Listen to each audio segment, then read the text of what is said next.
Self-love makes you magnetic. When you step into embodying more of your authentic self and allowing yourself to be more vulnerable or just simply more like open and transparent about your own truth, it's like you're living in the uniqueness of your own perspective on reality.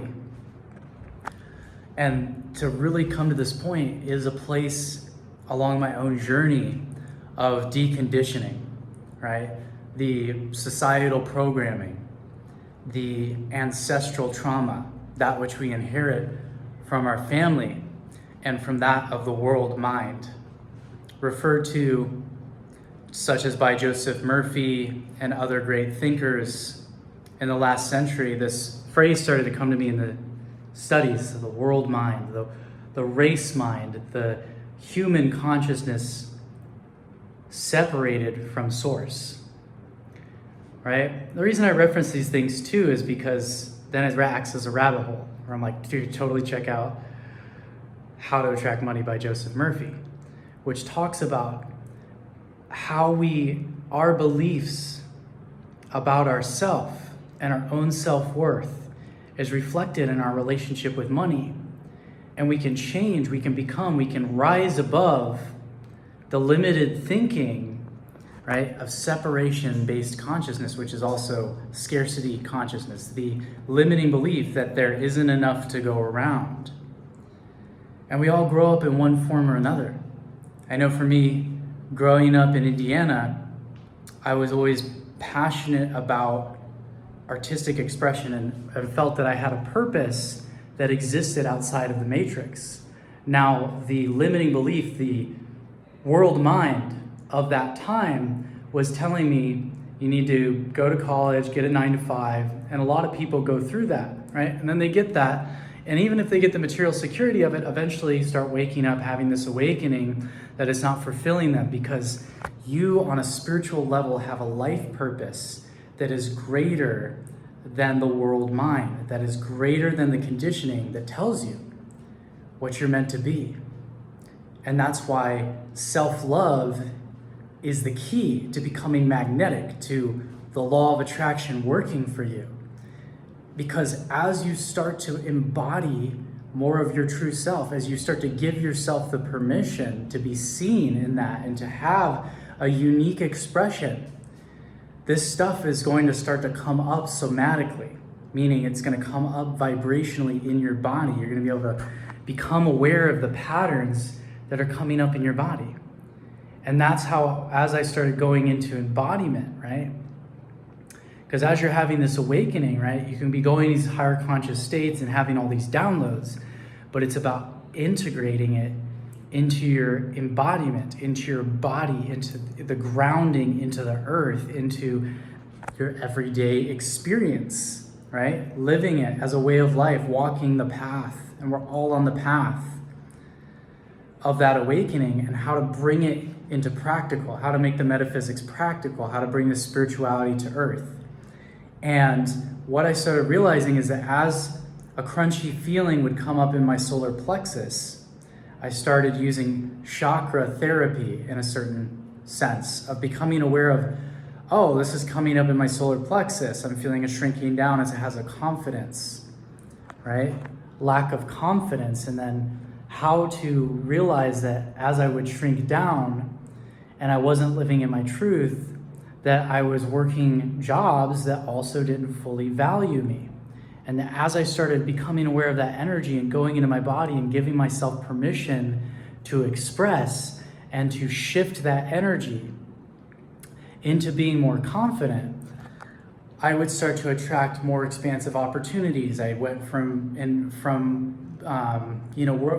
working at a cafe or something years and years and years ago to living off grid, to being a gig worker, to being self-employed, to eventually having my own business, doing websites, and then eventually into basically my spiritual practice and creative expression is my business.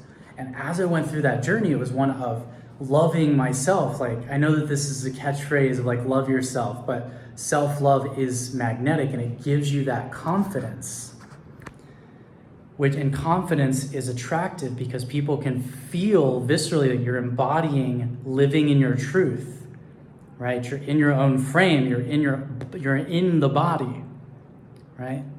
And to get through that process is to realize that you're in it, but you're not of it, right? Because the fears that come up of stepping forward and being seen in your gifts are those that relate to rejection, right? Early childhood wounds. And for me, it had to do with abandonment, right? When I was about 6 years old, my biological father left the picture, lost a custody battle. My mom married someone else, and I was raised with my stepdad. We ended up moving to Indiana, which is where I grew up for the next 12 years until I was about 19 years old, and started having my spiritual awakening and started to go travel. And in that, I grew up hating my father.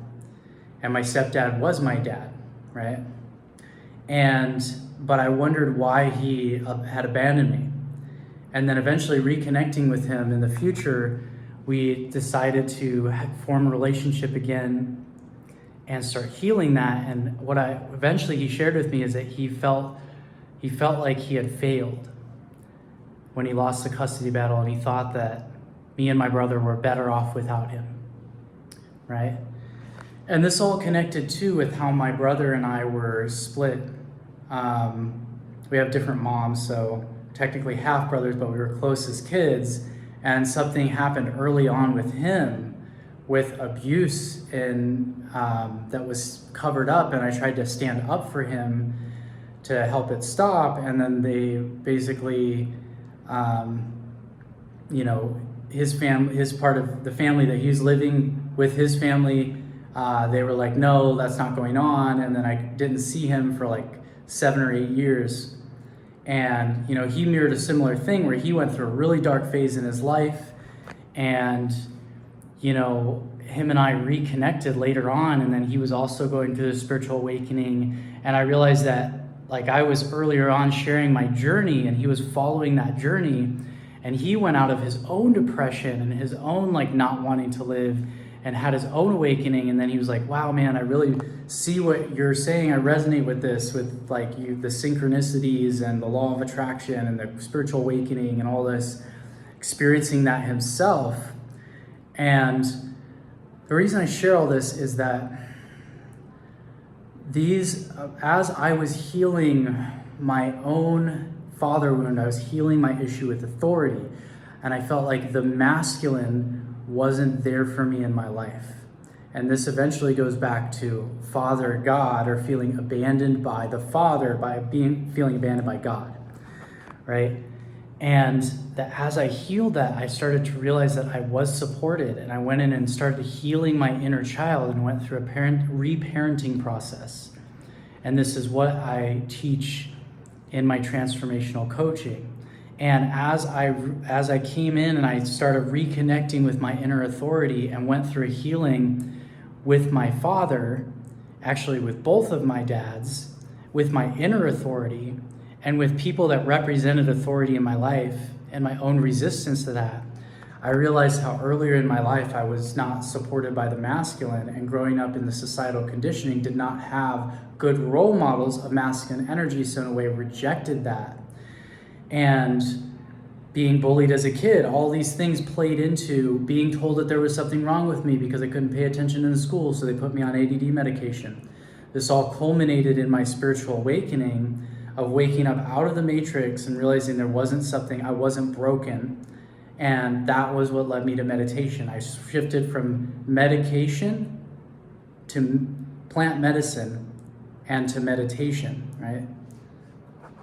And this was a form of natural healing and reclaiming my own power, and realizing that the world mind didn't have my best interests at heart. So I reconnected with Source and started connecting more to the New Earth community and the New Earth frequency of all of the natural healing and meditation and spirituality and chakras and the echo villages and transformational gatherings and all that stuff, breath work and whatnot. This whole world of spiritual awakening opened to me. And I realized that as I worked through this energy inside of myself, around my solar plexus and my own inner authority, and I started loving myself, I started becoming embodied, dropping into my body, dropping into the earth, right? And using energy work and opening the heart, right? And I also have a powerful practice that you guys can check out that's about grounding earth and sky as an energy work practice, kind of like Qigong, flowing the energy, coming into the body, connecting to the earth energy, and I'll link that here.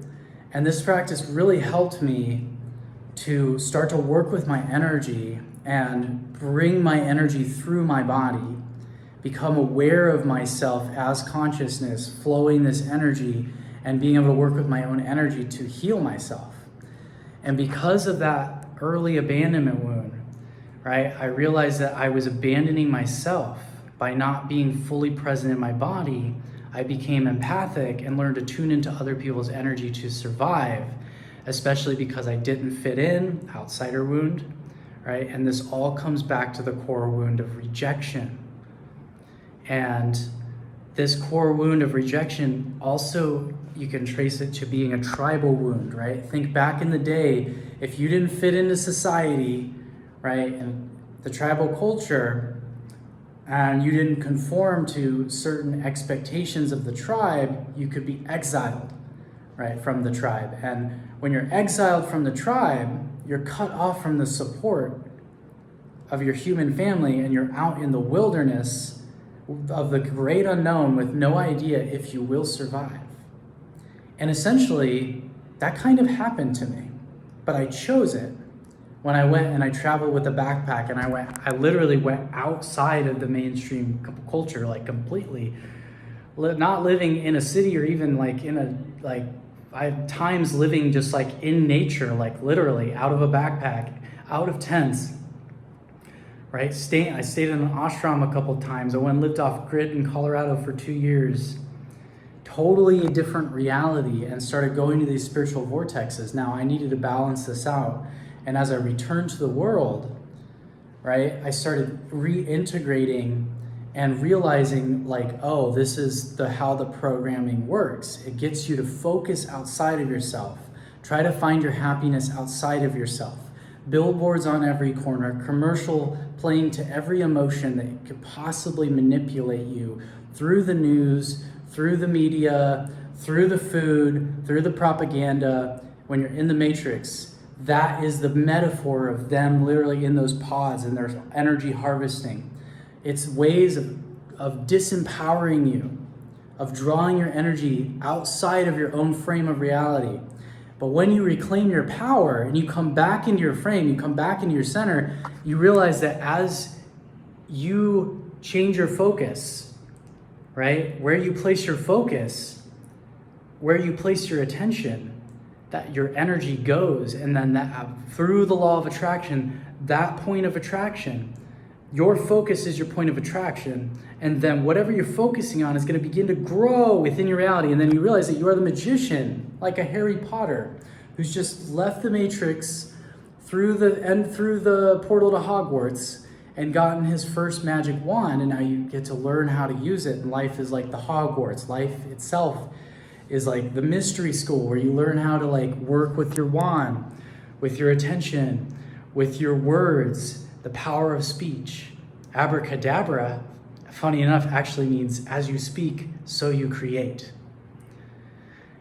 And it's also, what do they call it? Anagram? It's spelled backwards and forwards the same way, and then you can dissolve it down to itself. Every word we speak is a spell.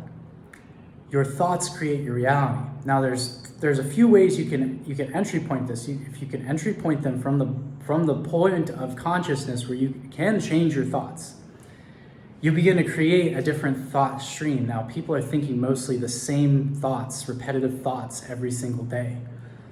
Now, if you cannot forcibly change your thoughts, if you're trying to affirm a new direction of thought and you're having all this resistance, meditation. Or enter from the place of emotion. Become aware of your emotions, right? Emotions are energy in motion. or become aware of your beliefs, of what you're habitually, what the pattern is between your thought and emotion. And also, you can become aware of your actions. And anywhere between these in your habits, you can trace, where did that come from? Where is the source of that? Find the source of that within your own consciousness, within your own thought, within your own body, and ask yourself, where are my thoughts coming from? Is that thought coming from source, or is that thought coming from somewhere else? If it's coming from somewhere else, it's coming from programming. If it's coming from source, it's leading you to love and empowerment. If it's coming from somewhere else, it's not. So the real self-love is source love. Source is love, and you are that. And aligning with that makes you magnetic. Like a magnet draws the cooperative components, draws everything that you need to manifest the life of your dreams, because where do the thoughts come from? Where do ideas and inspirations, divine inspiration, I've said this many times on the channel, inspiration, spirit, in spirit is also breath, oration, like respiration, the in-breath of spirit, flowing into us from source, from consciousness, from the field. And so tuning ourselves like an antenna to the frequency of our highest timeline, of our highest excitement in any moment, and giving yourself the permission to center within your own frame and to create your own reality. And that knowing that being in your truth can trigger people, but it can also inspire them. And then doing the work around, like, this is what I've been working on, is really finding self-validation, self-permission. And that the more that I allow myself to express that connection to source, the more that I have been able to access my voice, and the more confident that I have become in that. And then people feel that energy. Because when you're being you, when you're being yourself, it has a palpable energy. It has an inspiring energy. And if you want to shift realities, be the version of you that's living that reality. And part of that shift is like the leap into the unknown, but it's making a choice to give yourself the permission to take the inspired action, to become aware of your thoughts, your beliefs, and your emotions. And to realize that as you shift into that, become the Harry Potter of your own reality. You're living in another alternate reality, a new earth reality, a new earth, the new fresh earth of the soil that has the ability to create. This beautiful, blessed planet that is new every moment. We are new, we are now. Everything is now, everything can change depending on your awareness at any single moment. And all you have to do is just come to that still small voice, listen to your intuition, and let it guide you, and everything that you need for your abundance will come to you, especially as you embody the confidence to share your gifts. And that as you go in and you reparent the inner child, as you love your inner child, the innocence within you. And that's what I realized of healing the father wound and reuniting with my brother and healing around the masculine, is that the more that I did that, the more that I connected to my inner authority, and the more that I also healed with the feminine.